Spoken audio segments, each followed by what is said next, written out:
ইহুদিদের প্রাচীন ধর্মীয় গ্রন্থ তালমুদে বর্ণিত আছে এক রহস্যময় ভবিষ্যৎবাণী। ইতিহাসে কোনো ইহুদি রাষ্ট্রই নাকি 8 দশকের বেশি টিকে থাকতে পারেনি। কিং ডেভিড থেকে হাসমোনিয়ান বংশ সবই ধ্বংস হয়েছে সেই 80 বছরের কোটায়। 1948 সালে প্রতিষ্ঠিত বর্তমান ইসরায়েল রাষ্ট্রের 80 বছর পূর্ণ হবে 2028 সালে। এখন মধ্যপ্রাচ্যের আকাশে বারুদের গন্ধ, শুরু হয়েছে রক্তক্ষয়ী এক সংঘাত।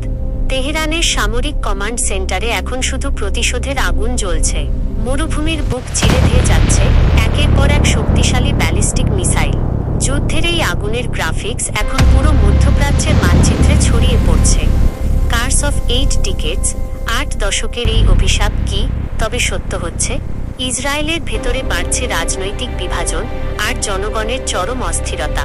2028 সাল, যাকে ঘিরে এখন খোদ ইসরায়েলিদের মনেই বাড়ছে তীব্র উদ্বেগ। সীমান্তের অত্যাধুনিক রাডার সিস্টেমগুলো এখন শুধুই জ্বলন্ত ধ্বংসস্তূপ। $3.5 বিলিয়ন সামরিক রাডার আজ মাটির সাথে মিশে গেছে। আয়রন ডোমকে ব্যর্থ করে দিয়ে আকাশ জুড়ে এখন ধ্বংসের ঘন মেঘ। জার্মানি থেকে ফ্রান্স, ইউরোপের পরাশক্তিগুলো জড়িয়ে পড়ছে এই যুদ্ধে। তেহরান থেকে মাশহাদ, সব শহর এখন জ্বলছে ক্ষেপণাস্ত্রের ভয়াবহ আঘাতে। ধ্বংসস্তূপের মাঝে দাঁড়িয়ে থাকা মানুষের চোখে আজ শুধুই অনিশ্চয়তা। ইতিহাসের চাকা কি তবে একই পরিণতির দিকে আবারও ফিরে যাচ্ছে? সময় ফুরিয়ে আসছে। 2028 সাল কি হবে ইসরায়েলের শেষ সীমানা? ইতিহাস কি তবে নিজেকে আবারও সেই রক্তক্ষয়ী রূপে পুনরাবৃত্তি করবে?